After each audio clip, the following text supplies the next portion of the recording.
भगवते पुरुषोत्तमाय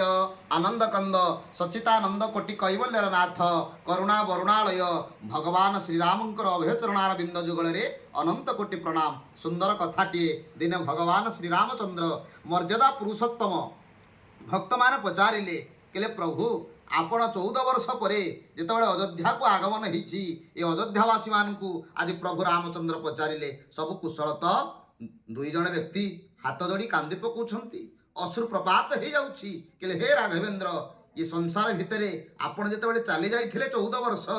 जंगल को सेतेबाला दुख थिला कष्ट थिला किंतु आपण आसिला परे आउरी दुख बढ़ी जाइछि ना की दुख ना दैहिक दैविक भौतिक तापा राम राज्य काहू न बापा जोटा दैविक भौतिक तापा आध्यात्मिक आदि भौतिक आदि दैविक ये तीन दुख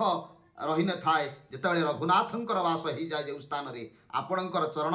जितेबाला अयोध्यार पाद पड़ा ये समस्त दुख पलैगला प्रभु समस्त दुख पलैगला किंतु हृदय भितर आनंदर आह्लादित हो गला कहले कहीं ना ये गला कहीं भगवान जोटी था आनंद आसी थाए प्रेमानंद आसी थाए। जय सीताराम जय सीताराम।